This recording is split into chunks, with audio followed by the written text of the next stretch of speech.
Apalagi? Iya, kalau memang Tuhan Muhammad itu Nabi Muhammad itu hidup, kenapa Muhammad yang nggak bisa bangun gitu? Oke, oke, baik, baik. Saya ingin menjawab itu. Yesus pernah bertemu dengan Nabi Musa enggak?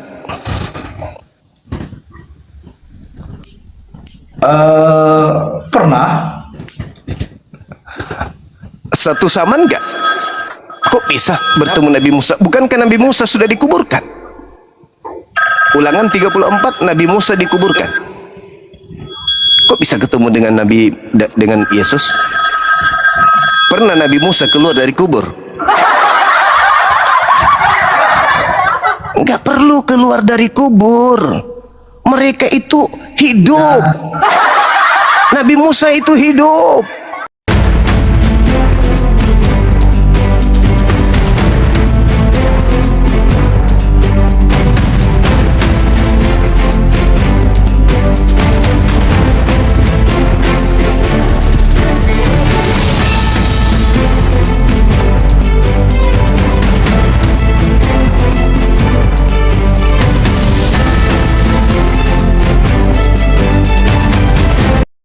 Assalamualaikum warahmatullahi wabarakatuh. Selamat datang di channel Cahaya Debat, tempat kita membahas berbagai topik keimanan dengan terbuka dan penuh penghormatan. Pada video kali ini kita akan menyaksikan debat antara apologet Islam dan Kristen yang akan mengupas berbagai pertanyaan penting seputar keyakinan, sejarah, dan kebenaran. Dengarkan dengan pikiran terbuka, ambil pelajaran yang bermanfaat, dan tetap junjung tinggi sikap saling menghargai. Mari kita tonton diskusi dan debatnya sekarang. Salah satunya dia bisa melakukan mujizat. Ini mujizat bukan kaleng-kaleng, Bang. Dia bisa membangunkan orang mati yang sudah mati 4 hari. Jadi kan dari konsep ketuhanannya nyata gitu, Bang. Apakah ada yang bisa membangkitkan orang mati, Bang? Mungkin ada dari sejarah Abang di sana. Kalau ada, mungkin bisa paparkan kepada kita. Baik. Ya. Justru karena Yesus itu Ya. membangkitkan orang mati, Ya. itu sebagai label, itu sebagai tanda kalau dia itu adalah utusan Tuhan. Kan Yesus yang mempersaksikan itu, Petrus pun mempersaksikan itu. Saya ulang lagi, Yohanes 5 nomor 36. Ada kesaksianku yang lebih penting dari kesaksian Yohanes Pembaptis. Sahabat Aquarius Love, thank you. Bahwa seluruh mukjizat yang aku kerjakan, mukjizat itulah yang bersaksi tentang aku bahwa Bapaklah yang telah mengutus aku. Justru membangkitkan orang mati itu digunakan oleh Yesus untuk memelekkan mata orang-orang Yahudi yang menolaknya. Kalau dialah Mesias yang mereka tunggu, kalau dialah utusan Tuhan yang mereka tunggu. Membangkitkan orang mati yang dilakukan oleh Yesus bukan untuk membuktikan kalau dirinya Tuhan, melainkan itu untuk membuktikan kalau dirinya adalah utusan Tuhan. Gitu, saudaraku. Jadi dia tidak melakukan itu. Masya Allah, sahabat Aquarius Love, thank you yang ada di TikTok, yang ada di YouTube. Barakallah fiqh. Itu untuk membuktikan itu. Coba kita lihat khutbah Petrus di KPR 2 nomor 22. Apa yang dikatakan di sana? Seluruh Israel harus tahu yang kumaksud adalah Yesus dari Nazaret, orang yang ditentukan oleh Allah untuk melakukan mukjizat-mukjizat, tanda-tanda dan kekuatan-kekuatan yang dilakukan oleh Allah melalui perantaraan Yesus. Jadi yang membangkitkan orang mati adalah Allah, yang membuat orang buta melihat adalah Allah, yang membuat orang lumpuh berjalan adalah Allah, yang membuat kemudian angin badai menjadi tenang adalah Allah, melalui utusannya bernama Yesus. Yesus bukan Tuhan. Dia hanya utusan Tuhan yang mampu bermukjizat, di mana mukjizatnya itu didatangkan oleh Tuhan kepada dia. Begitu saudara, silakan. Sahabat Aquarius, barakallah. Subhanallah. Bang, oke Bang, terima kasih. Jadi saya menanggapi hal itu tentang apa namanya tadi, konsep Tuhannya, kenapa bisa jadi Tuhan ya Yesus ya, kan gitu ceritanya. Iya. Ya gitu ceritanya. Iya bang, iya bang. Jadi kan saya fokus kepada dalilnya aja Bang. Saya fokus kepada apa yang dikatakan Yesus kepada murid-muridnya. Ya. Seperti yang terjadi, yang tertulis di Yohanes pasal 10 ayat 29 ayat 30 ya, ayat 29 sampai 30 ini. Dia Di mana? di sini. Yohanes pasal 10 ayat 29 sampai 30. Ya. Ya, biar saya bacakan dulu Bang ya. Boleh. Gini firmannya, Bapakku yang memberikan mereka kepadaku lebih besar daripada siapapun, dan seorang pun tidak dapat merebut mereka dari tangan Bapa. Aku dan Bapa adalah satu. Jadi konsepnya di situ Bang, nggak ada perbedaan mereka di situ, Bapa dan Yesus ini Bang, karena ini perkataan Yesus juga yang mengatakan. Jadi begitulah. Saudaraku yang ganteng, coba Ya. sekali-kali baca lanjutannya, nomor 34 sampai 36. Tamat kita di situ bang. Kalau saudara saya baca dari 34 sampai 36, selesai kita. Memang Yesus itu boleh mengaku Tuhan, boleh menurut Yesus, karena Yesus mengatakan siapapun yang diserahi tugas untuk menyampaikan firman, maka dia disebut Allah. Kenapa dia disebut Allah? Karena dia sedang menyampaikan firman. Contoh dalam Al-Quran kami, Innani anallah, la ilaha illa ana. Itu ucapan siapa? Ucapan Nabi Musa. Apa kata Nabi Musa di situ? Sesungguhnya aku ini adalah Tuhan, dan tidak ada Tuhan selain aku. Itu ucapan Nabi Musa. Tapi apakah kemudian Nabi Musanya yang Tuhan? Oh enggak. Nabi Musa hanya mengajarkan, menyampaikan firman Tuhan. Apa yang terlontar dari mulut Nabi Musa itu adalah firman Tuhan. Makanya Yesus mengatakan dalam Yohanes 12 nomor 48, 49, 50, aku tidak berkata-kata dari diriku sendiri. Apa yang aku katakan adalah apa yang diperintahkan Bapa untuk aku katakan dan aku sampaikan. Berarti ketika Yesus mengatakan, akulah Tuhan, tidak ada Tuhan selain aku, sembahlah aku. Sekalipun Yesus berkata demikian, Yesus sedang menyampaikan firman Tuhan, bukan Yesusnya yang Tuhan. Salah. Kalau Anda menganggap Yesus Tuhan, Yesus hanya menyampaikan firman.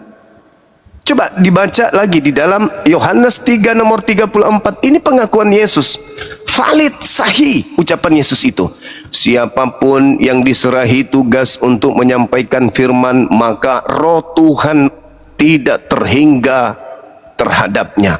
Tuh. Jadi Yesus penuh dengan roh Tuhan. Kenapa? Karena Yesus penyampai firman Tuhan.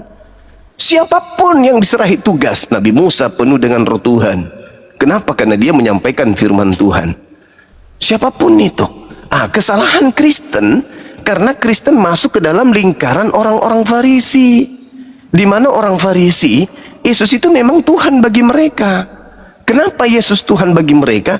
Karena itu kutukan oleh Tuhan, ya Tuhan Elohim mengutuk orang Farisi dengan menjadikan Yesus sebagai Tuhan bagi mereka, orang-orang jahat ini. Jadi Yesus itu Tuhan hanya sekelompok manusia saja. Yesus dilantik oleh Tuhannya Yahudi menjadi Tuhan bagi orang-orang jahat. Anda baca di KPR 2 nomor 36. Jadi seluruh orang Israel harus tahu bahwa Yesus yang kau salibkan itu telah dibuat menjadi Tuhan oleh Allah. Untuk siapa? Yesus menjadi Tuhan untuk orang-orang jahat. Jadi kalau di bumi ini ada yang menuhankan Yesus, dapat dipastikan berdasarkan dalil KPR 2:36, Matius 7:22-23, mereka adalah orang jahat. Mereka adalah orang jahat.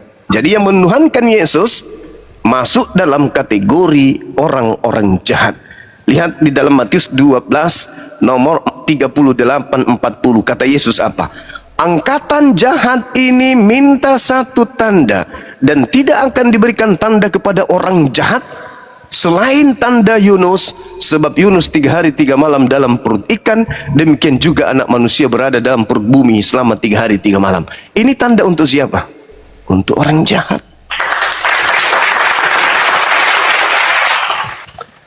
Jadi kami nggak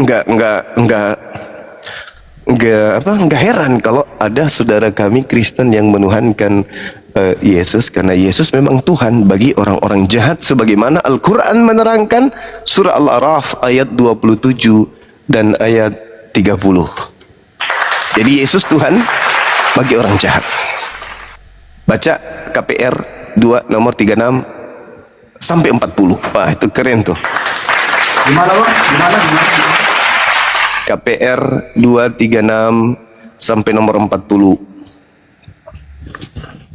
Kisah para Rasul mana sih?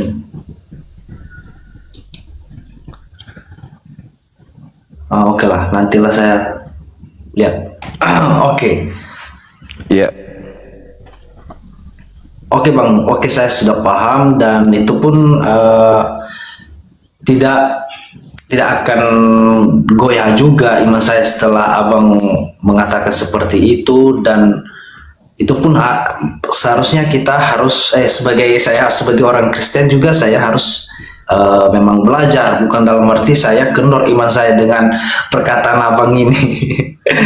Saudaraku, Jadi, saudaraku, iblis ketika dikatakan Tuhan kepadanya, jikalau engkau tidak sujud menghormat ke Adam, maka engkau akan aku lemparkan dari neraka surga ini, dan aku tetapkan engkau menjadi penghuni neraka.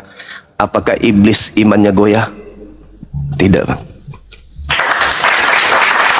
Demi kesombongannya, keangkuhannya, tidak mau mendengarkan kebenaran, si iblis apa katanya? Biarkanlah aku menjadi penghuni neraka. Yang penting imanku tetap, aku tidak mau tunduk kepada kebenaran. Tak ada bedanya dengan saudara. Silakan aja. La ikraha fid din, tidak ada paksaan dalam beragama, tapi ingat, penyesalan itu akan datang di akhir. Silakan abangku, silakan. Ya, tetap iman saya kepada Tuhan Yesus bang, karena ajarannya membangun dan tidak seperti nabi-nabi yang lain lah, utusan lain. Silakan. Jadi saya boleh bertanya bang? Izin bang. Boleh. Silakan. Jadi saya mau bertanya ini bang, nggak apa-apa ya, tapi kita secara sopan aja, jadi nggak terlalu ini kita bang. Silakan. Santai aja. Santai kita santai. Ya. Oke. Saya sebagai orang Kristen bang, saya mau bertanya bang, apakah Nabi Muhammad itu masih ada bang? Maksudnya, Ya, alhamdulillah. Yes. Al-Quran surah Ali Imran ayat 169 menyatakan bahwa jangan kau menyangka Nabi Muhammad itu meninggal dunia. Sesungguhnya 169, sesungguhnya Nabi Muhammad itu masih hidup dan berada di sisi Tuhannya mendapatkan rezeki. Coba Anda baca di Al-Quran surah Ali Imran ayat 169. Allah Subhanahu wa taala menjelaskan dengan akurat itu. Wala tahsabanna alladhina qutilu fi sabilillahi amwata bal ahya inda rabbihim yurzaqun. Jangan kau menyangka sekali-kali bahwa orang-orang yang gugur di jalan Allah itu mati. Sesungguhnya sebenarnya mereka itu hidup di sisi Tuhannya. Jadi yang kita lihat Nabi Muhammad itu apa? Pindah alam dari bumi ke alam barzakh. Sama seperti Nabi Musa, sama seperti Nabi Abraham. Apakah ketika Nabi Abraham, Nabi Musa, Nabi Daud, Salomo, Maria, Daud dan seterusnya tidak keluar dari kubur, kita ingin mengatakan mereka maut, mereka mati. Enggak, mereka bersama dengan Tuhannya. Contoh, ketika Yesus di dalam Bible naik ke suatu bukit bersama dengan muridnya, dia terbukti bertemu dengan Elia dan Musa, bukan? Artinya bahwa benar kata Quran, wala tahsabannal ladzina qutilu fisabilillah. Jangan kau menyangka Nabi Musa itu mati. Jangan kau menyangka Nabi Daud itu mati. Jangan kau sangka Nabi Muhammad itu mati. Jangan ditakar bahwa kehidupan setelah kematian itu keluar dari kubur. Jangan. Karena menurut Yesus yang keluar dari kubur itu iblis. Yesus mengatakan itu. Di mana Yesus mengatakan? Yohanes 14 nomor 30, Yohanes 12 nomor 31. Yesus menerangkan itu, bahwa yang keluar dari kubur, dilemparkan dari kubur itu adalah iblis. Maka benarlah nubuatannya kalau angkatan jahat diberi tanda anak manusia keluar dari kubur untuk orang jahat. Maka dia dilantik menjadi Tuhan yang keluar dari kubur ini untuk orang-orang jahat. Sedangkan orang yang benar pindah alam meninggalkan bumi harus melalui pintu kematian.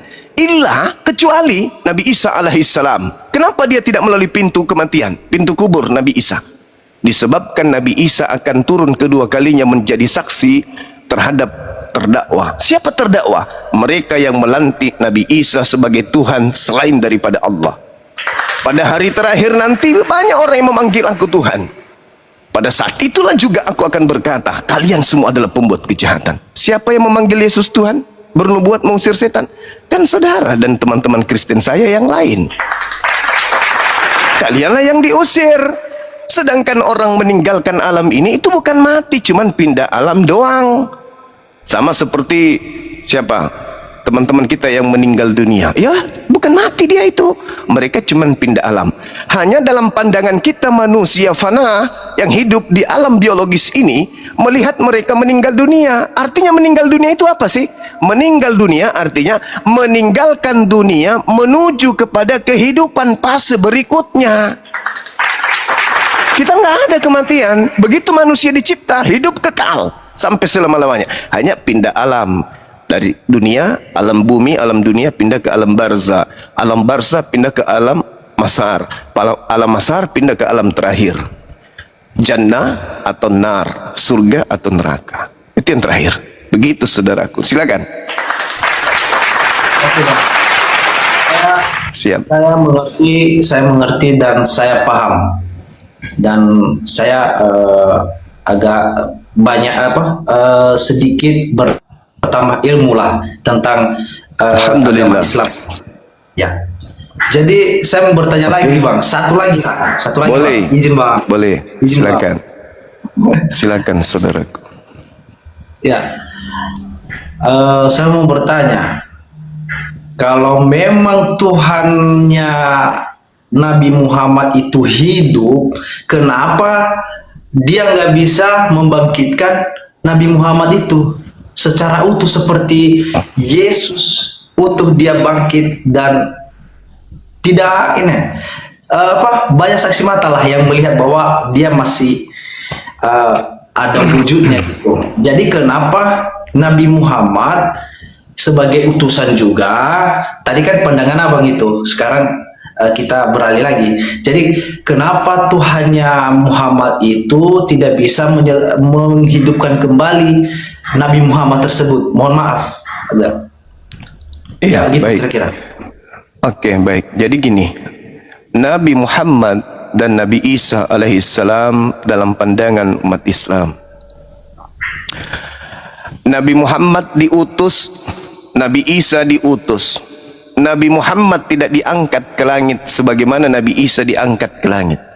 Al-Quran menarasikan, Isqalallah ya Isa inni mutawaffik wa rafi'uka ilayya wa mutahhiruka minal ladhina kafaru. Nabi Isa, sesungguhnya aku yang mengambilmu, aku yang mengangkatmu ke langit. Kenapa engkau kuangkat? Karena engkau mengalami upaya kaummu untuk membunuhmu. Mereka ingin membunuhmu, maka aku mengangkatmu. Kenapa Nabi Muhammad tidak aku angkat sebagaimana Nabi Isa alaihissalam aku angkat? Karena tak ada kaumnya yang ingin membunuh Nabi Muhammad. Lalu kenapa aku angkat Nabi Isa ke langit? Supaya Nabi Isa aku turunkan untuk yang kedua kalinya menjadi saksi bagi penghuni neraka.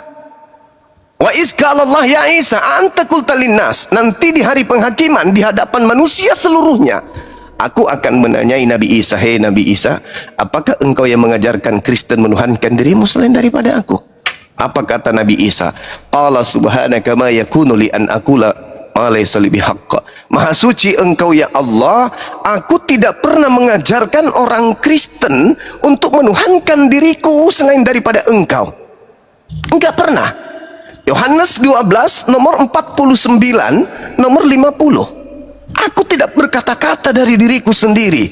Apa yang aku katakan adalah apa yang diperintahkan. Pada hari terakhir nanti, barang siapa yang menolak aku dan tidak menerima firmanku, dia sudah ada hakimnya, yaitu perkataan yang pernah aku katakan.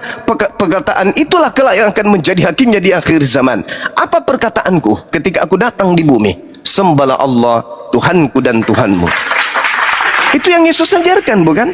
Hidup kekal itu adalah mereka mengenal engkau satu-satunya Allah, satu-satunya Tuhan, dan mengenal aku sebagai utusan Tuhan. Coba kita lihat Yohanes 4 nomor 22. Apa pengakuan Yesus di situ?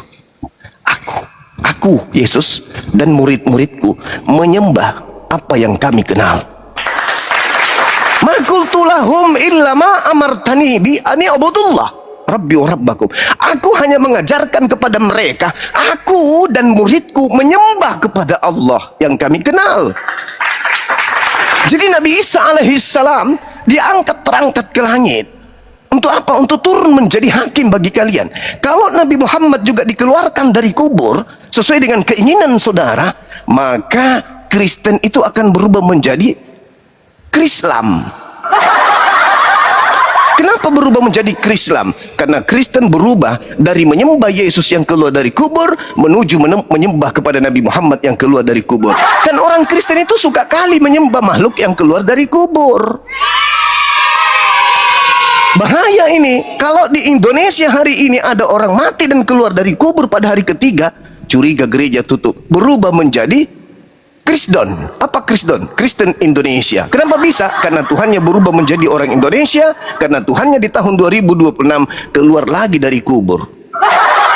Makanya Nabi Muhammad itu disucikan, tidak ingin disembah. Makanya Nabi Muhammad diutus jauh dari ajaran agama paganisme. Kenapa Nabi Muhammad nanti 600 tahun baru hadir?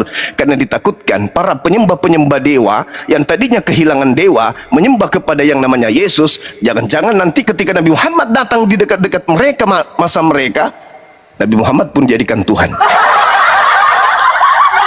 Apa dasarnya orang Kristen menyembah orang yang keluar dari kubur? Oh, karena hebat dia keluar dari kubur. Jangan salah, yang keluar dari kubur menurut Yesus itu adalah iblis. Jadi jangan Anda menyatakan kenapa Allah tidak sanggup membangkitkan Nabi Muhammad. No, Nabi Muhammad ajarannya udah selesai. Yesus tanggung jawabnya masih ada. Apa tanggung jawab Yesus? Dia harus mempertanggungjawabkan orang-orang yang menyembah dirinya di hadapan Tuhannya. Makanya Yesus ditanya nanti, kaukah yang mengajarkan dia untuk menyembah dirimu? Yesus mengatakan tidak. Ya udah, kamu kasih eksekusi, putusan, kamu adalah hakim, tentukan nasib mereka yang telah menuhankan engkau. Apa kata Yesus? Tuhan, aku nggak bisa menghakimi. Yohanes 12 nomor 44, 45, 46, 47, 48, 49, 50 jelas itu. Aku tidak menghakimi, sebab aku diutus di bumi bukan untuk menghakimi, melainkan untuk mengasihi.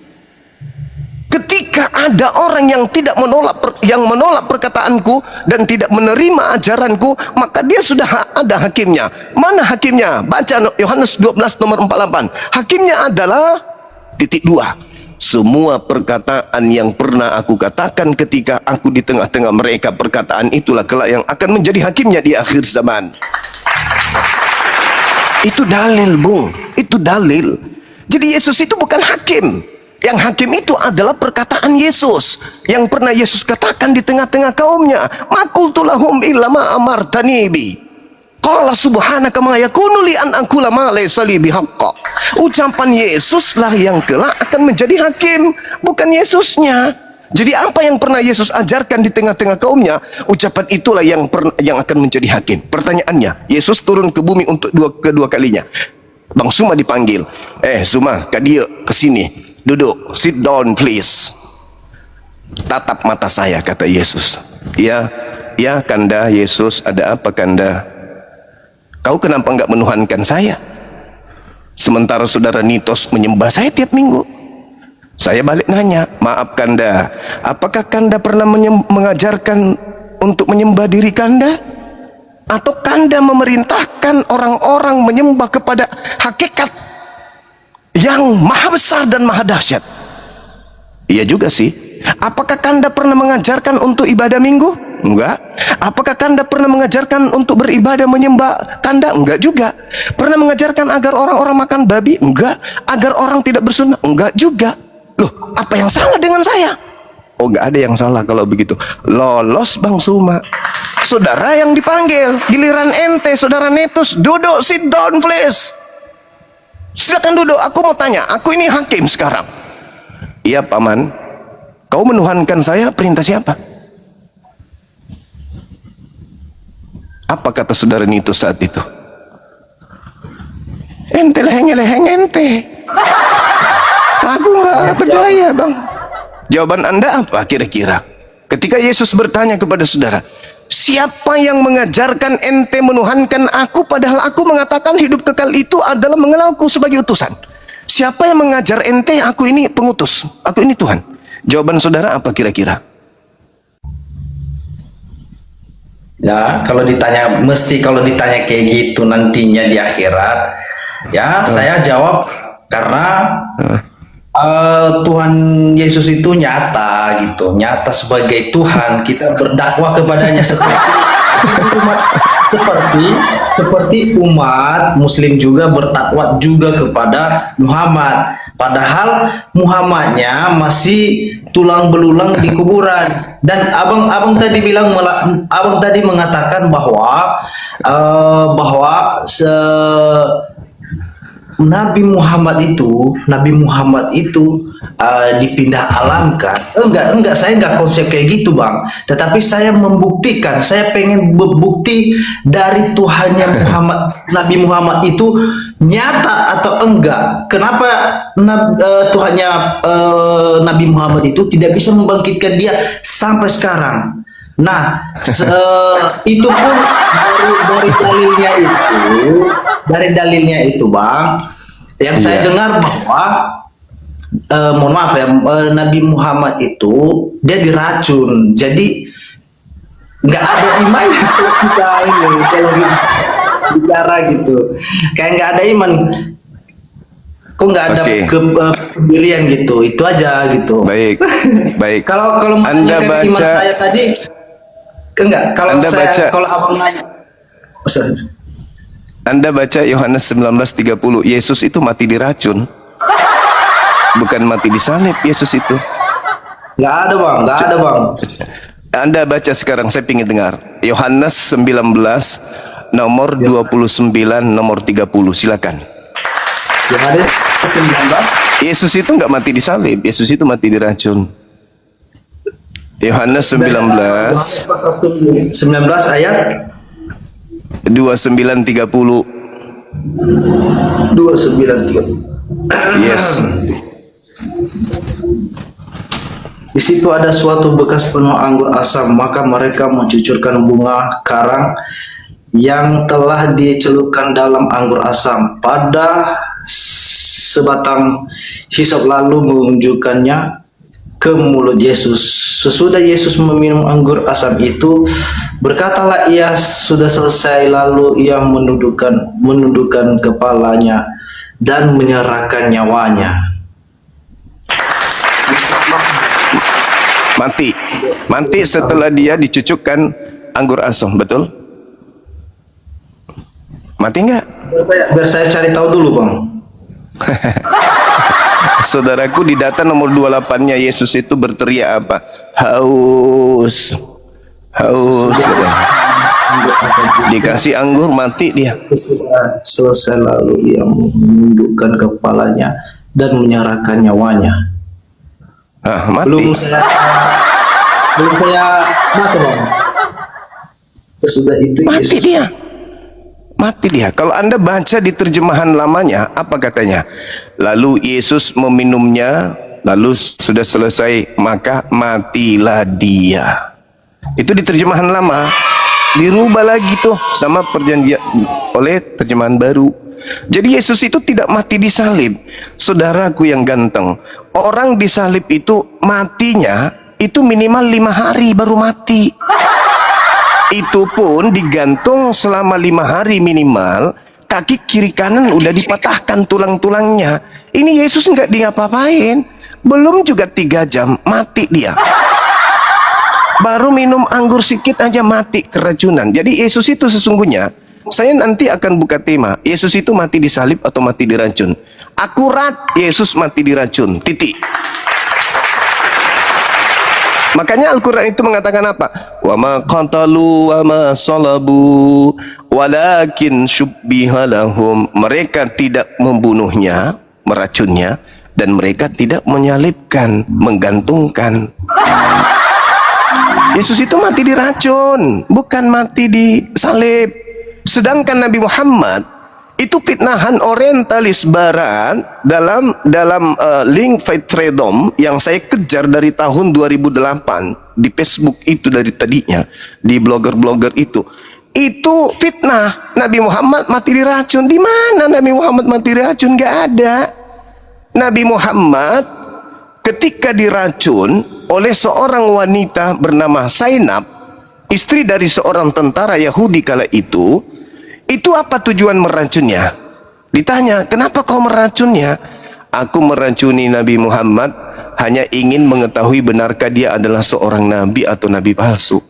Dan ternyata dia benar-benar seorang nabi. Dia tidak mati. Dia masih hidup 4 tahun setelah makan racun itu. Sedangkan sahabatnya yang di sampingnya memakan makanan yang sama mati saat itu juga. Tapi Nabi Muhammad enggak mati, dia hidup selama 4 tahun lagi memimpin umat Islam melakukan haji besar, haji wada dengan masa yang besar. Jadi enggak ada Nabi Muhammad. Cuman pada saat dia mendekati kematian, dia tanya istrinya, sayang, aku kok merasakan kayak masa-masa aku diracun dulu loh. Tanda-tanda kematian itu datang. Memang pada saat Nabi Muhammad diracun, tanda-tanda kematian muncul sama dia, tapi gagal. Nah, ketika dia mau mati pada saatnya memang sudah meninggal dunia, dia mengatakan, saya merasakan perasaan seperti saat aku diracun. Yang apa itu? Perasaan ingin mati. Jadi pada saat dia ingin mati, dia merasakan rasa seperti saat dia diracun. Memang pada saat orang mau mati diracun itu dengan mati biasa ya sama aja. Yang namanya mati itu sama-sama rasanya. ya, Mati keselak biji nangka, mati apapun itu, ya namanya kematian rasanya sama. Tapi yang pasti Nabi Muhammadku tidak mati diracun. Yang mati diracun itu Tuhan Anda, saudara.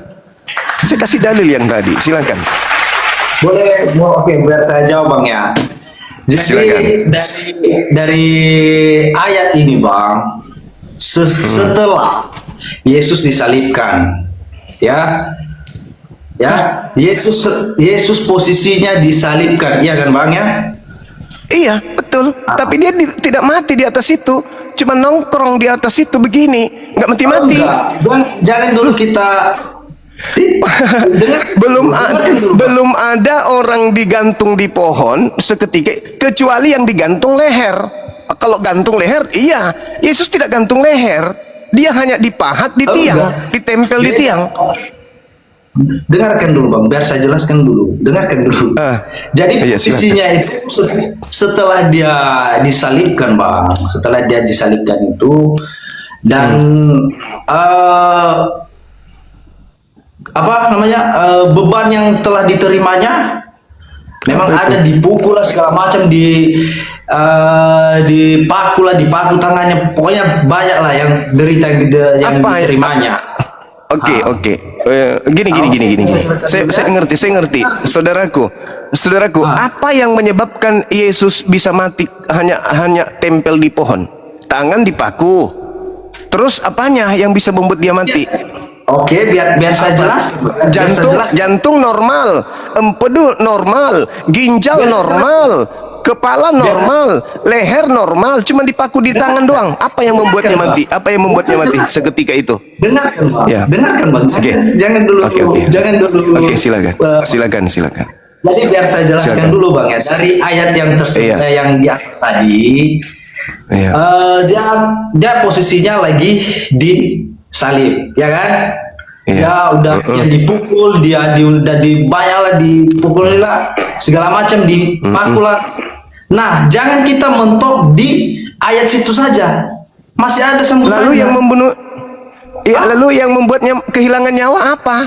Kok dia lebih lemah daripada preman? Lambungnya ditikam. Lambung, saudara, lambung ditikam itu, dengar. Lambung ditikam itu untuk memastikan dia sudah mati atau belum. Di situ dia sudah mati oleh racun tadi. Dia mati karena racun itu. Maling motor diarak keliling kampung, itu tidak mati dalam sekejap itu. Ini Yesus Tuhan cuman digantung doang begini, dipaku, habis itu mati. Lucu kali. Kok bisa kayak gitu kali? Enggak, jangan dulu kita masuk situ, Bang. Itu sama halnya dia mati karena bersin, mati. Enggak ada orang disalib itu, Bung. Orang disalib itu minimal 5 hari tinggal di pohon itu. Itu pun kaki dua-duanya dipatahkan tulangnya, baru bisa mati. Lah ini Yesus baru naik, masih ngomong haus paman, dikasih anggur, langsung mati. Bukan karena salib, cuman memang matinya. Jadi gini, 10 detik habis itu Anda bicara. Jadi Yesus itu matinya memang bukan di tempat tidur, memang matinya di atas tiang salib, tetapi bukan karena penderitaan salib dia mati, melainkan hanya karena anggur dia diracun. Titik. Di sini nggak ada kata racun, Bang. Di sini nggak ada kata racun. Anggur itu sudah dinubuatkan mati diracun. Nggak ada di sini, Bang. Nggak ada di sini dikatakan di sini. Dari ayat sini nggak ada yang namanya anggur atau racun, nggak ada ya. Tetapi mari kita simak dengan ayat 30-nya. Sesudah Yesus minum anggur asam itu berkata, "Ya sudah selesai." Itu kan sudah nubuatan, itu sudah kehendak Bapa juga di surga. Ya, untuk membuktikan bahwa dia itu akan menyelamatkan manusia dari belenggu dosa. Nah, dari situ, dari ayat ini saya bisa menyimpulkan bahwa Yesus itu bukan kena racun atau mati karena racun. Ya, demikian. Itu sudah dinubuatkan itu di Yeremia, lalu kemudian di Mazmur 69, 21, 22. Nabi palsunya itu diracun dengan anggur asam. Itu sudah dinubuatkan, Bang. Itu ada nubuatan bahwa dari ayat ini aja kita fokus bahwa nggak ada yang namanya racun. Loh, ya. apa namanya? Dengar, apa namanya orang yang diminumkan anggur lalu hanya dengan sekejap hitungan detik mati? Itu apa namanya? Mati karena diracun atau mati karena disalib? Itu sudah kehendak, itu sudah dinubuatkan bahwa itu akan terjadi seperti itu. Sedangkan sebelum diserahkan kepada pemuka agama pada saat itu, dia sudah menyatakan kepada murid-muridnya bahwa anak manusia harus mati, gitu. Iya, anak manusia, Yudas juga anak manusia. Yang pasti ketika Anda mengatakan Nabi Muhammad mati diracun, hari ini Nabi Muhammad diracun, dia masih hidup 4 tahun. Yesus minum anggur asam hanya butuh hitungan detik. 1, 2, 3, 4, 5, 6, 7. Innalillahi wa inna ilaihi rajiun. Telah berpulang ke rahmatullah Tuhannya orang Kristen. Hitungan detik. Saya menolak itu, Bang, karena nggak ada di sini yang namanya racun. Hitungan detik. Kalau begitu dia lemah kali fisiknya. bukan diracun, hanya anggur asam yang membuatnya mati. Berarti keracunan anggur asam sama doang. Begitu masuk anggur asam dalam tubuhnya, jantung berhenti berdetak, ginjal berhenti bekerja, empedu berhenti operasional, mesin dalam otak seketika itu berhenti total. Mampus dia di atas salib. Dengan cara apa? Diracun atau keracunan. Jadi seharusnya saudara kami Kristen itu, induk kalungnya itu bukan salib, tapi anggur botol, botol anggur. Tato Anda itu harusnya anggur botol. Makanya ibadahnya orang Kristen itu pakai anggur mungkin karena itu. Berharap mati seperti Tuhannya mati, mati keracunan anggur. Itu real. Nabi Muhammad diracun. Temannya Hamzah mati saat itu juga. Detik itu juga mati. Tapi Nabi Muhammad masih hidup 4 tahun. Seibarat hari itu ditembak, wah, kena betisnya Nabi Muhammad, sembuh. Masa 4 tahun kemudian dikatakan informasinya Nabi Muhammad mati kenapa? Nabi Muhammad mati ditembak. Kapan ditembak? 4 tahun yang lalu. Alamak, Yesus minum detik itu juga. Hah? Oh enggak lah, dari kejadian itu Bang. Dari kejadian itu dia sudah banyak beban yang di. Tapi kan itu nggak ada perkataan racun di sana Bang. Jadi intinya saya situ. Saya pernah Bung, saya tahun 2002 sebelum saya berangkat KKN, saya dikeroyok massa di ruangan 3 kali 6 meter. Dikeroyok 13 mahasiswa lain. Bukan sayanya yang dibawa ke rumah sakit. 13 orang itu dibawa semua ke rumah sakit. Berarti saya lebih hebat dong dari Tuhan Anda. Maaf nih, ini teman-teman kampus saya masih dengar ini. Saya alumni Universitas Muslim Indonesia. Ada berita acaranya, saya dikeroyok 2002 di Senat lantai 2 kampus pendidikan pada saat itu, Fakultas Pendidikan, samping ruangan hukum, Fakultas Hukum, di depannya ada algebra. Saya dikeroyok, orang kampus aktivis tahu itu. Saya dikeroyok 13 orang dalam ruangan Senat 3 kali 6 meter. 13 orang diangkut sama ambulans ke rumah sakit. Saya sehat walafiat, cuman kepala dihantam pakai helm dari belakang. Helmnya yang hancur Bang, semuanya tetap tegak. Dan 1 orang menggunakan senjata tajam saat itu di ruangan sempit. Kulipat semua lawanku. Yesus cuman minum anggur. Innalillah. Nabiku Nabi Muhammad minum racun, sampingnya mati. Dia hidup 4 tahun memperjuangkan dakwah Islam.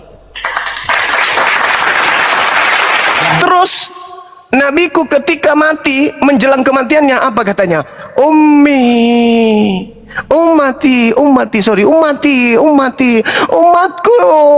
Umatku. Nabi Muhammadku ingat kami umatnya yang belum hadir, belum ada pada zaman itu, masih sudah diingat oleh beliau. Mau meninggal, ya Allah selamatkan umatku, ya Allah selamatkan umatku, ummati. Itu nabiku. Tuhanmu menjelang kematiannya apa katanya? Eli sama baktani, Tuhanku, mengapa kau meninggalkan aku?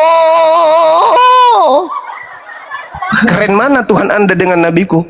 Nabiku menjelang kematiannya bukan menghitung dan memperhitungkan dirinya, tapi memperhitungkan umatnya.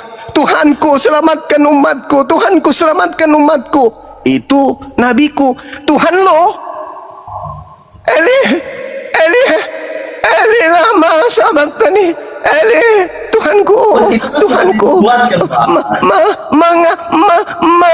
mengapa kau pergi meninggalkan aku? Ini Tuhan merek apa ini?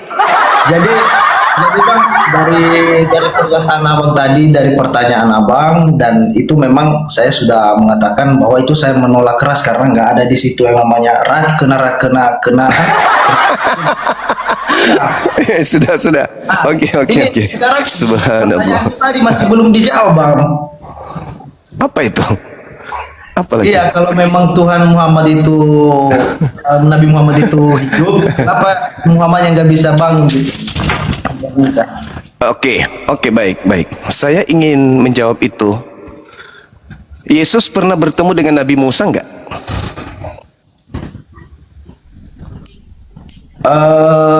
Pernah. Satu zaman enggak? Kok bisa bertemu Nabi Musa? Bukankah Nabi Musa sudah dikuburkan? Ulangan 34, Nabi Musa dikuburkan. Kok bisa ketemu dengan Yesus? Pernah Nabi Musa keluar dari kubur? Enggak perlu keluar dari kubur. Mereka itu hidup. Nabi Musa itu hidup. Orang-orang benar itu hidup. Makanya Al-Quran, wala tahsabanna alladziina qutilu fi sabilillah bal ahya. Mereka hidup. Nabi Musa pernah bertemu dengan Yesus di abad pertama. Nabi Musa mati kurang lebih 1400 tahun sebelum Masehi. Kok bisa ketemu Yesus? Ya itu tadi, jangan kau menyangka orang yang mati di jalan Allah itu mati. Sesungguhnya mereka hidup. Yesus keluar dari kubur itu bukan Yesus yang keluar dari kubur. Itu iblis. Baca KPR 2:36 tadi. Kenapa dia dibangkitkan anak manusia yang keluar dari kubur ini untuk menggantikan Yesus? Supaya dia menjadi Tuhan bagi pemikir lemah, bagi orang sesat. Dia adalah Tuhan. Yesus Tuhan bagi orang sesat.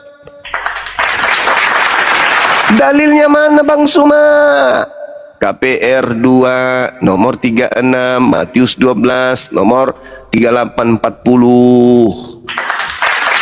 Boleh Anda menuhankan Yesus, silakan, tapi bagi orang waras Yesus itu bertuhan. Maka lebih baik menuhankan Tuhannya Yesus daripada menuhankan Yesus. Yesus manusia yang mati diracun lagi. Gak ada di situ racun Bang ya. Silakan saudaraku, silakan Anda bertahan, silakan. Saya tidak paksa. Saya hanya memberi kabar kebenaran saja. Saya tidak ada paksa, saya tidak punya kewajiban untuk membuat saudara percaya. Tapi dari tatapan wajah saudara ini, saya yakin saudara ini orang pintar. Silakan Anda belajar habis ini. Nanti setelah Anda paham, naik lagi ke sini. Seperti itu, Bung. Oke, Bang. Tidak mesti harus selesai saat sekarang juga. Oke, siap. Oke, makasih Bang Juma. Makasih saudaraku Nitus, Anda orang baik. Siap, Bang. Assalamualaikum. Waalaikum, saudara, silakan. Kita telah menyaksikan bagaimana apologet Islam dan Kristen menyampaikan argumen dengan keyakinan mereka masing-masing. Perbedaan yang ada bukan untuk memperkeruh suasana, tetapi menjadi ruang untuk saling memahami dengan lebih dalam. Semoga diskusi ini menambah wawasan kita dan mendorong kita untuk mencari kebenaran dengan hati yang jujur dan pikiran yang terbuka. Terima kasih sudah menyaksikan sampai akhir. Jangan lupa like, share, dan subscribe agar channel ini terus berkembang dan menghadirkan diskusi apologet Islam yang bermanfaat. Sampai ketemu lagi dan nantikan video-video diskusi dan debat apologet Islam selanjutnya. Assalamualaikum warahmatullahi wabarakatuh.